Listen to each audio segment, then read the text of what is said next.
Today, Janice found herself in an unusually buoyant mood.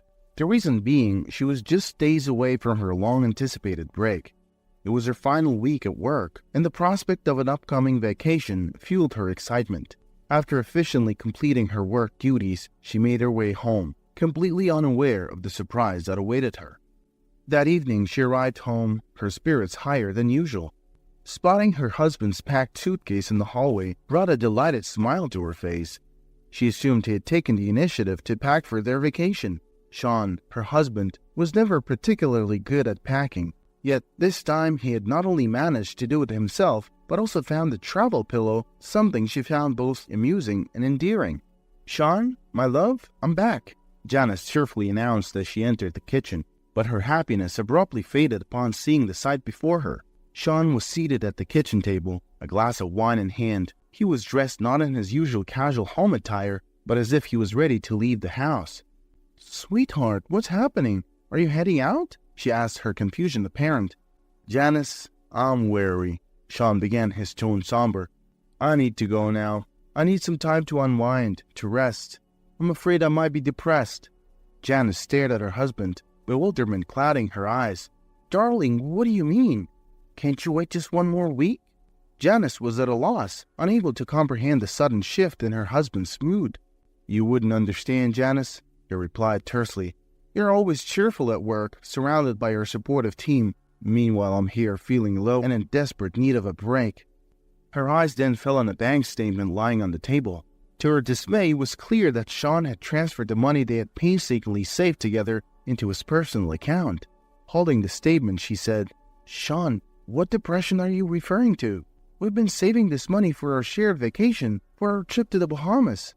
"I've been eagerly waiting for this day, and now you're asking me to delay it because your work won't permit you a vacation?" Sean retorted, his voice beginning to show irritation. Janice could feel her anger brewing. "I never said my work wouldn't grant me a vacation," she fired back. "In fact, I agreed with them today that this is my last week. Besides, we never set a specific date for our trip. Why would you plan your leave now, when I can't join?" "You're not being rational today, Janice," he rebuked her. "I told you I'm exhausted. I've had enough of the dreary cold weather. I need a change, somewhere warm, somewhere peaceful." "And what about me?" she demanded, feeling neglected. Her husband merely shrugged in response. "Well, practically speaking, you can't come along. You're tied up with work. I don't understand why we're arguing about this. I'm the head of the family, and I get to decide what's best for us." Sean's brows furrowed, his anger visible. She watched him pack the rest of his belongings. This wasn't some ill-conceived jest. He was serious about leaving alone, without her. "But Sean, that's not fair," she protested. "We saved that money together. If you can't wait for me, at least you should only take your share. Once I get my leave, I'll join you or go somewhere else, using my portion." Sean paused and looked at her, his face devoid of empathy. "What do you want, Janice? Do you want me to stay and have a mental breakdown? How am I supposed to divide the money? What if I run out? How about this? If there's anything left, I'll bring it back. And Janice, I have a huge favor to ask. Don't ruin my mood before the trip. I've mentally already embarked on this journey. In fact, I've booked my flight for tonight." Janice was rendered speechless by his audacity, by the fact that he had already booked his ticket for that very evening. Words seemed to elude her. Pang of hurt constricted her throat, and she retreated to her room to avoid witnessing her husband's departure. She had sensed something amiss lately. He'd been acting out of character, coming home late, initiating uncharacteristic, lengthy conversations. She just couldn't put her finger on why his behavior had suddenly altered. Janice had initially tucked away such troubling thoughts. The fear of confronting them was too daunting. She didn't want to dwell on suspicions that might turn out to be baseless. Instead, she decided to calmly assess the situation. Could it be that she was overreacting? Maybe it wasn't so unusual for a married couple to take separate vacations occasionally. But then, the resounding slam of the front door caused Janice to startle. Did he just leave without even saying goodbye? That can't be happening, she pondered.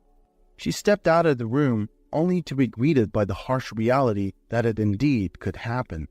Just as she was on the brink of tears, something on the table caught her eye. Sean had left his phone behind. He had a password she didn't know, but an incoming message briefly lit up the screen. providing her enough time to read it. "I'm already at the airport, waiting for you, babe. Give me a call when you get there." Before she could process the message, the front door creaked open and Sean re-entered. He eyed Janice suspiciously, grabbed his phone, then planted a quick kiss on her cheek. "I've got a dash, love. Don't worry about a thing." Janice was momentarily frozen, then swiftly dressed and bolted out the door, frantically waving for a taxi. Their ride to the airport was the longest, most excruciating journey she'd ever taken. She didn't know where to look for him, but unfortunately, they were immediately noticeable, their behavior reminiscent of smitten high school sweethearts. The woman was considerably younger than her. A gasp escaped Janice as she covered her mouth with her hand, watching them from a distance. So, this was it. 5 years of married life. 5 years of believing we were a happy family, she mused. Janice and Sean's story had begun in college. Sean was late for an English class. He was the last one to enter, and there was only one vacant seat. By a stroke of fate, that seat was right next to a very beautiful girl, Janice. Janice was a radiant beauty, so stunning that many guys felt too intimidated to approach her. This lack of attention, paradoxically, dented Janice's self-confidence. She started to believe something was amiss with her, so when Sean ended up sitting next to her, she was immediately intrigued by his apparent courage. For Sean, however, he saw no other choice. He felt at ease sitting next to such an attractive girl, not because he was overly confident, but rather because he deemed himself invisible to her. He believed that he didn't stand a chance, so there was nothing to lose or be nervous about. When a class discussion paired them up, Sean found a reason to talk to her. That's when he discovered that Janice was not just beautiful, but also humble and friendly. Maybe that was when he realized he could sway Janice to his favor. As time went on, Sean grew more comfortable chatting with her, even forgetting their perceived social gap. One day, he offered her a ride home after class. By the end of the semester, they were officially dating. After graduation, they took the next step and got married. But now, their marital bliss had crumbled. Sean was using their shared savings to whisk his mistress away to the Bahamas, while Janice would have to return to work the next day. She would come home to an empty house, waiting for her husband's return from his escapade. She felt utterly alone, without anyone to confide in, seek advice from, or even just vent to. Janice had grown up fatherless, a void that had always gnawed at her. She never experienced a father's guidance, love, or protection, a hollow feeling that left her feeling incomplete. People told her that as she grew older, she would overcome the absence and move on, but the opposite happened. The void magnified over time. In retrospect, she realized she tolerated so much of Sean's unacceptable behavior because she had no model of how a man should treat her. It pained her every time she mulled over this, and now it hurt even more as she found herself stranded in her sorrow with no one to turn to. Janice lost her mother at the tender age of 18. She had since been living with her aunt, but she always felt like an outsider. Her aunt insisted that Janice receive the same treatment as her own children, but Janice knew otherwise. She understood there was no substitute for a mother's love. She managed to stick it out with her aunt's family until she could escape to college. In the blossoming phase of their relationship, living with Sean was nothing short of a paradise for her. The world seemed brighter, and their home was a cocoon of joy and love. However, as the leaves of time turned over, she began to unravel a less pleasing facet of Sean. She realized he was more aware of her vulnerabilities than she had ever been, and was subtly manipulating them for his own advantage. Sean was employed part-time, a fact she was initially accepting of.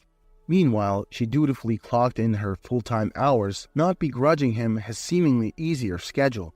However, she began to recognize an unspoken expectation falling heavily on her shoulders. The household chores were her domain alone.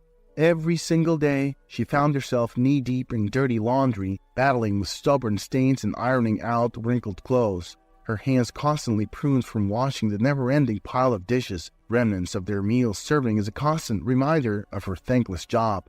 And cooking, that was an entirely different ballgame.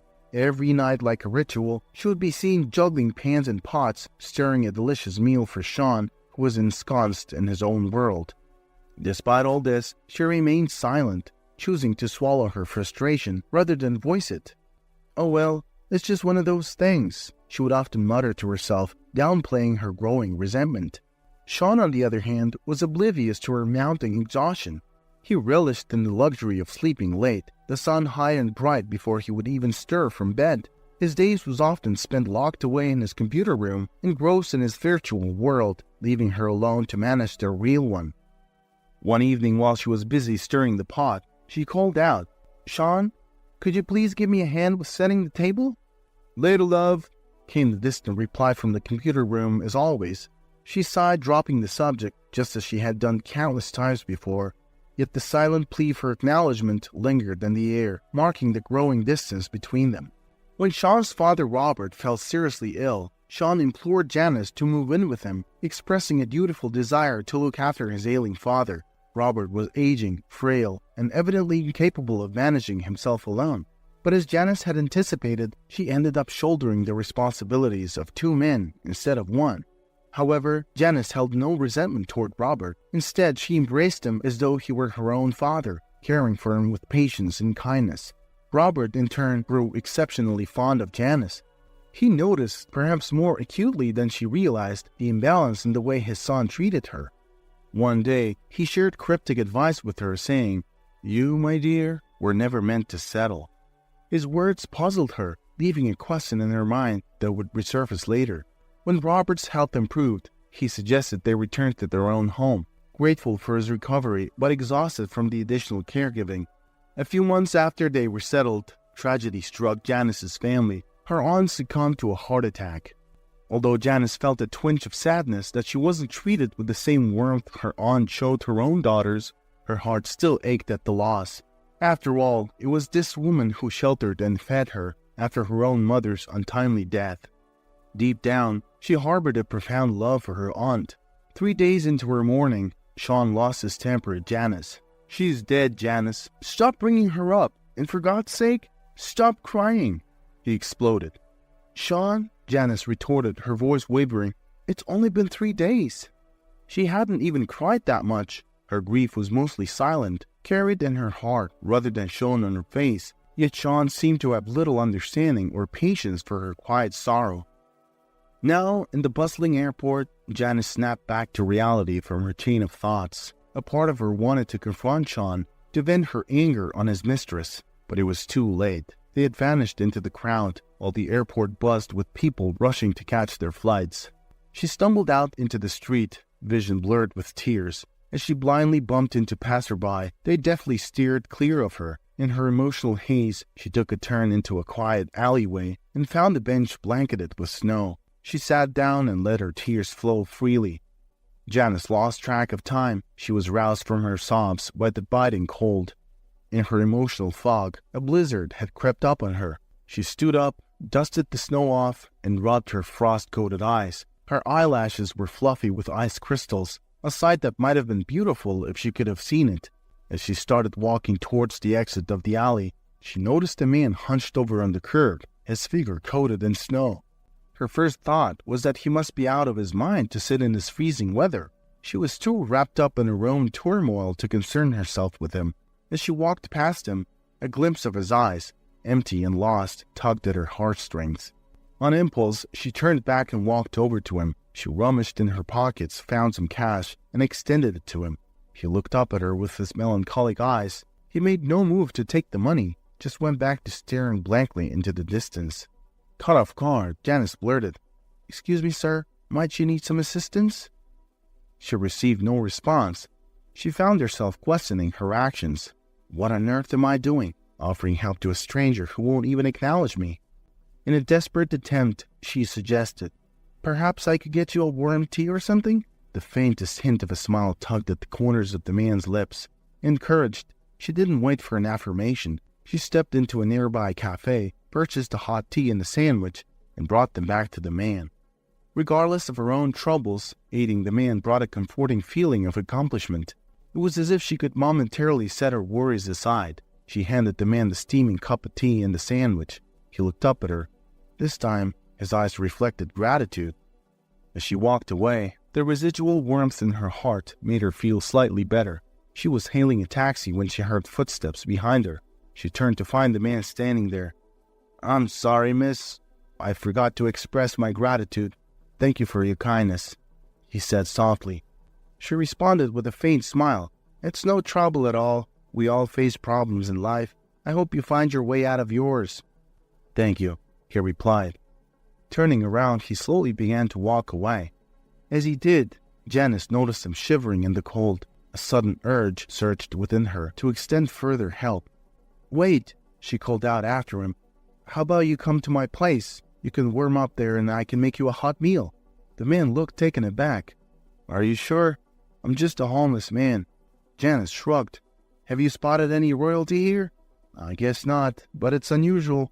Most people avoid me. People are different, that's all," she concluded. Janice waved down a taxi. Upon seeing her, the driver wore a friendly smile and held the door open. However, his expression shifted to unease when Janice extended her hand to help the homeless man into the vehicle.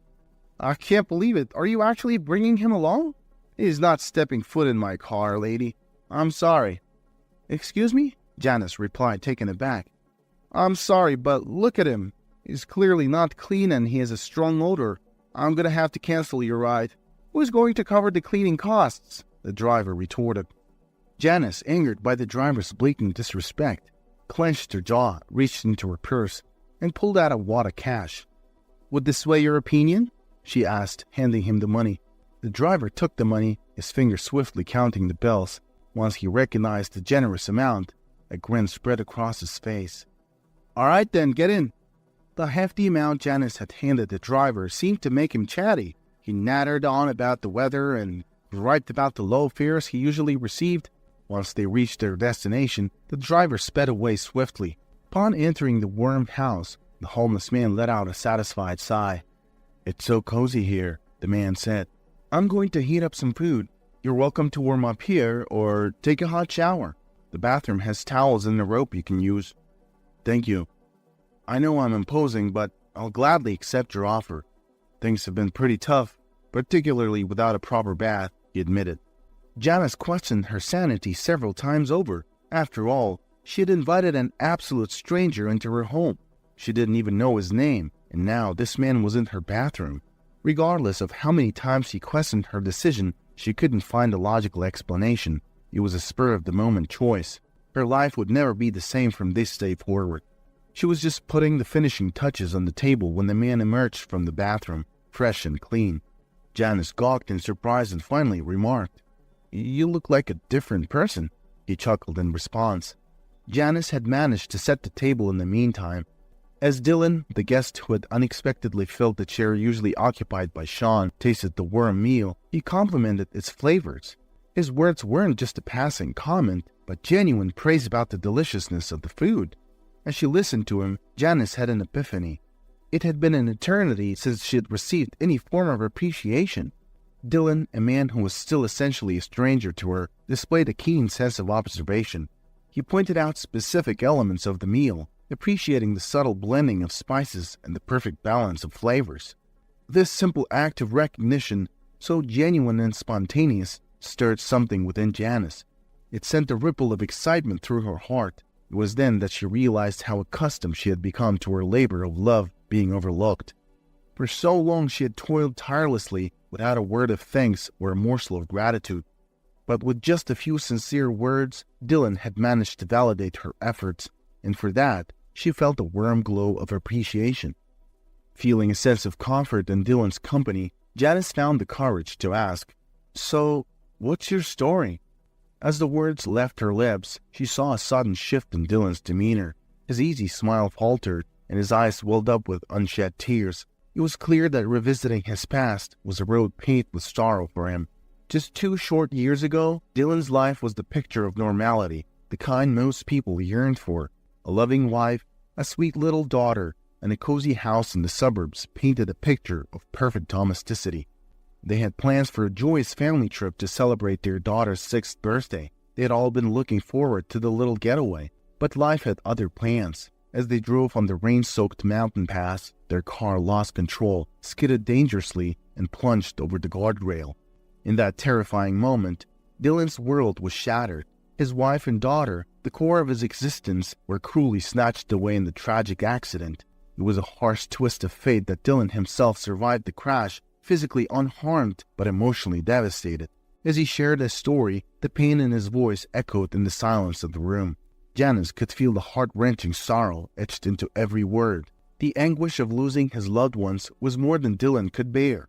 He was engulfed by a sea of guilt, pinning the blame for their untimely deaths squarely on himself. Residing in a house once pulsing with life, the merry laughter of his little girl, the loving whispers of his wife, was now a torturous ordeal. The walls echoed with their memories, every corner a cruel reminder of his loss. To numb the piercing pain and escape his tormenting thoughts, he sought solace in the bitter embrace of alcohol, but the temporary escape soon spiraled into a damaging habit.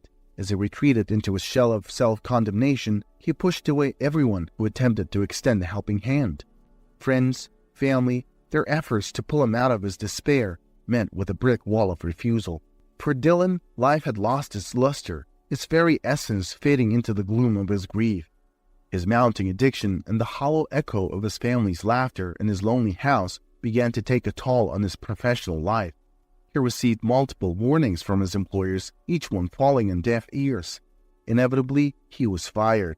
A few months later, with his finances drained and debts mounting, he was evicted from the home that had once been the center of his universe. His life, once marked by love and laughter, had succumbed to an unending spiral of despair. Finding sustenance became a daily battle for Dylan. Initially, he resorted to foraging from trash dumpsters, an experience that left him grappling with feelings of degradation and despair. However, as he gradually learned the ropes of street survival, he discovered that there were some restaurants willing to lend a helping hand to the homeless. Establishments specializing in bread products, such as bagels and sandwiches, often had surplus food that they were willing to give away. His guilt over the tragic loss of his family had initially led him to this destitute lifestyle. However, over time, he began to see the damaging effects of homelessness. The harsh realities of street life began to weigh heavily on him, pulling him down into a cycle of despair that seemed increasingly difficult to escape. The lifestyle he had initially chosen as a form of self-punishment was now trapping him, threatening to consume him entirely. Janice listened to his tale with a heavy heart, her empathy palpable. She reassured him that he shouldn't bear the blame for the accident. She implored him to understand that a life consumed by guilt wasn't worth living. Her words were earnest, full of compassion and wisdom, as she painted a picture of promising future that awaited him if he could only stop blaming himself and start putting his life back together. Throughout their conversation, Janice maintained steady eye contact, her eyes radiating warmth and understanding. Her kind smile never faltered, offering him comfort and acceptance. For Dylan, who hadn't felt such warmth and kindness in 2 long years, her generosity was overwhelming. This encounter with a complete stranger who had not only let him in for a hot shower and a meal, but had also offered him empathy and advice, was a ray of hope in his otherwise bleak existence. The spark of hope that Dylan felt was unlike anything he'd experienced in the past 2 years. He had spent so long aimlessly wandering, living on the streets, nursing his guilt and steeped in his sorrow. He had almost forgotten what it felt like to have a purpose, a goal, a desire for a future that held more than just mere survival. Meeting Janice, receiving her compassion and understanding, and hearing her encouraging words had triggered something within him. He felt a strong pull, a stirring in his heart to break free from his self-imposed chains. He began to envision a future where he could stand tall, a future where the pains of the past did not dictate his path. The desire to change was no longer a mere thought, but a compelling force driving him. He longed for the warmth of a home, the comfort of a steady job, and the healing power of connections with others. Most of all, he yearned for self-redemption, a chance to forgive himself, and the opportunity to rebuild his life from the ruins. At one point, Dylan realized he was still dressed in a borrowed robe. He jumped up, looking at himself awkwardly. "Is this your—" he started, but Janice offered a sad smile. "It's okay. Don't worry about it." Dylan sat back down. Once they had finished their meal, he rose and began gathering his dirty clothes. Sensing his discomfort, Janice told him he could use her washing machine and stay the night. "I'm sorry for being such a burden. I don't even know how to thank you." "It's all right, Dylan. Don't worry. Everything's okay." "Thank you once again." Dylan hesitated before asking his next question. "Janice, may I use your computer, please?" Dylan requested, breaking the silence. "Of course, feel free," she responded, gesturing towards her laptop. As Dylan began clicking away on her laptop, Janice sat in the living room, her mind swirling with her own tales of sorrow. She longed to unburden her heart to this stranger who had shared his deepest pain with her, but the words remained stuck in her throat. Gathering her courage, she rose and walked over to Dylan. "Dylan," she started, her voice shaking slightly, "I don't want you to think less of me for letting a stranger into my home. It's just, my husband, well, I hardly know how to put it. Today he left for a vacation with his mistress." Dylan's fingers froze above the keyboard, and he turned to look at her, his eyes widening in surprise. "Really? That happened?" She nodded, sharing a brief overview of her predicament. Dylan shook his head in disbelief. "I thought this kind of thing only happened in movies. I'm really sorry to hear that." "So what's your next move?" She sighed heavily before responding. "I'm going to file for divorce, but..." "But what?" Dylan urged her to continue. "I'm just not sure. He might not be on board with the idea." Dylan paused, his brows furrowing before he let out a soft chuckle. "Wait, so let me get this straight. Your husband is off gallivanting with his mistress, and you're worried he might not like the idea of a divorce?" The absurdity of the situation was evident, but it wasn't amusing. As Dylan looked into Janice's eyes, he saw a hint of fear mingling with the confusion. This kind, innocent woman, so beautiful in her simplicity, was caught in a whirlpool of emotional turmoil. "Are you scared of him?" he gently asked. "I don't know. We've been together for 5 years, and now I just don't know what to do." Dylan nodded sympathetically. "Go ahead and get some rest, Janice. We'll figure something out together." Dylan shook his head again and turned back to the computer screen. Exhausted, Janice decided to stretch out on the couch. She was awoken by the sound of her alarm clock the next morning. As she walked into the living room, she realized Dylan was gone. He had left a note on the side table. "Thank you. Till we meet again." Suddenly, the house felt too quiet. Janice was hit by a wave of unexpected loneliness. It was as if she had lost something precious. She shuffled into the kitchen to make herself a coffee. The subsequent 2 weeks passed in a blur. Janice threw herself into her work, staying late into the night just so she could return home exhausted and fall straight to sleep. 3 days after Sean departed, Janice mustered all her courage and started the divorce process. Methodically, she packed up all his belongings, including the robe Dylan had worn after his shower. Now, all she needed to do was deliver the divorce papers, return his possessions, and erase him from her life. She changed the house locks too, just for good measure. This house was her sanctuary, a place that she had inherited from her parents. It was the one thing that was unquestionably hers, and yet she felt a creeping unease that she might have to battle to keep it. Oddly enough, she found her thoughts straying to Dylan more than to Sean. Dylan, who had appeared in her life as a homeless stranger, only to reveal himself as a completely different person. Janice had expected to be devastated by her husband's betrayal, but her heart remained quiet. Instead, she felt a sense of relief. At least she was no longer living in ignorance, fooled by a man she thought she knew. It often happens that everyone else knows about the betrayal, and wives are the last to find out. It can make them appear foolish in the eyes of others. Janice's mood only improved with her newfound freedom. She was already envisioning herself preparing a salad and watching a romantic film, enjoying a quiet evening at home. One evening after work, her tranquil days were interrupted. As she was approaching the house, she saw Sean pacing near the house's entrance, likely cold from the chill. She recalled having blocked his number on her phone and felt a small burst of joy that he hadn't been able to disrupt her day earlier. "Janice, what the hell is going on? What did you do to the lock? And what about my phone? Why do I have to freeze out here?" Sean demanded. Janice faced him calmly, a slight smile gracing her lips as she spoke. "I've changed the lock, Sean, and I've blocked your number."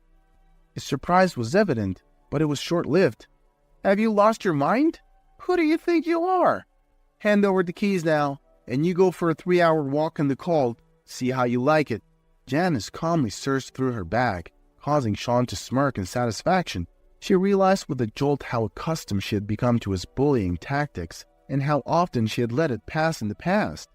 However, instead of keys, she produced a document. "Here, these are divorce papers." Sean took the papers without thinking. "Whose divorce?" he asked, bewildered. "Ours, Sean. I know you didn't go to the Bahamas by yourself. I saw you with her." You can pick up your belongings any day, just not today. Today, I don't want to see you." He took a few breaths, and when everything dawned on him, he surprisingly spoke quite confidently. "Well, guess what? You're a brat to follow me like that. Good wives close their eyes on such things to save the marriage, and you chose the hard path. I'm a young and handsome man. I'm interesting, and women approach me." Janice interrupted him. "Well, then you won't have to spend the night on the streets." She spoke while looking at the driveway. She had never seen such cars appear in their neighborhood. A convoy of 3 large SUVs quietly entered and stopped. At that moment, Sean grabbed her hand. "You're gonna do what I say. You thought you could leave me just like that? Well, you were wrong. I'm gonna make your life miserable. Give me the keys, now." He raised his other hand to strike Janice. She closed her eyes and in the next moment realized that no one was holding her hand anymore. "Janice, are you okay?" She opened her eyes. It couldn't be. It was Dylan's voice. He was standing in front of her, rubbing his fist. Behind him, Sean was struggling in the snow, while a few strong guys stood between Dylan and Sean. Janice smiled. "It's you?" "Yes, it's me. I was worried I wouldn't make it in time. Any chance you have more of those delicious meals?" Dylan asked, a smile lighting up his eyes. Janice nodded, her eyes suddenly brimming with tears. Evidently, all the pent-up tension and stress had finally found a release. She buried her face into Dylan's chest, staining his expensive coat with tears. He gently patted her back, softly uttering, Hey, it's okay. Everything's okay now." Sean, who was struggling to get back on his feet, was a mere spectator in this emotional reunion. His earlier arrogance was replaced with a stunned and shocked expression. Dylan's arrival not only saved Janice from the immediate threat posed by Sean, but also signaled a turning point in her life. It was the moment when she finally let go of her past and took the first step towards a new and potentially happier life. As for Sean, he watched his whole world crumble in front of his eyes. His threats fell on deaf ears, and the realization of losing Janice began to sink in. Comfortably nestled in front of the television, Janice busied herself with brewing some fresh tea as Dylan began to reveal another part of his life that he hadn't previously shared with her. The words she had imparted to him about letting go of the past and forging ahead had struck a chord deep within him. She had unknowingly guided him towards a newfound sense of purpose and resilience. Once again embarking on the path of professionalism, Dylan returned to his previous job, to the joy and relief of his friends and colleagues who had missed his presence. As an agent for the Secret Service, he held a unique and critical role. His first order of business upon his return was to ensure Janice's safety and security, establishing a protective detail to watch over her. "You pulled me back from the brink, Janice," he admitted. "I couldn't simply overlook the kindness you've shown me." Janice looked at him in disbelief. "Secret Service, huh?" she repeated, trying to comprehend the information. Dylan nodded, sipping his tea. "Yes, I've been working there for years. When I lost my family, I lost myself too. I left everything behind and spiraled into a dark place. I couldn't even bring myself to reach out to my colleagues. But you reminded me that life is worth living, that it's possible to start anew even when it feels like the world has ended." Janice was silent, stunned. A multitude of emotions flashed in her eyes: surprise, confusion, appreciation, and something else Dylan couldn't quite identify. After a moment, she managed a small smile. "Thank you for everything." The tranquil silence that now enveloped Janice's house was a stark contrast to the turmoil that had taken place just an hour earlier. The events had unfolded so swiftly that Janice was still reeling from them. Dylan had departed without uttering any promises, without giving her any clues about his next course of action. He had simply thanked her and left. Remarkably, despite Sean's deeds, Dylan had managed to find a silver lining. In a tone brimming with sarcasm, he thanked Sean for his indiscretions. If it hadn't been for Sean's affair, Dylan would have never crossed paths with Janice. He expressed his gratitude for this unexpected yet significant meeting, adding another layer of complexity to the day's events. 2 days passed, filled with mundane routine work and quiet evenings at home. The roller coaster of emotions from a couple of days ago had begun to subside, leaving Janice with an unusual sense of tranquility mixed with curiosity about what the future held. One evening, after a long day at work, Janice was heading back home. As she walked along the familiar route, she saw a figure that made her heart flutter. There, standing a little distance from her front gate, was Dylan. He stood tall under the gentle evening light, his silhouette casting a long shadow on the pavement. He was looking her way, a smile illuminating his face. In his hands he held a bunch of flowers, their vibrant colors a stark contrast to the fading light of the day. His appearance was significantly different from their last encounter. He was well-groomed and dressed neatly, a far cry from the disheveled man she had first met. His eyes, once haunted by despair, were now twinkling with hope and what seemed like happiness. At that moment, Janice remembered her ex-husband's father's words. "You, my dear, were never meant to settle." She now understood the meaning of his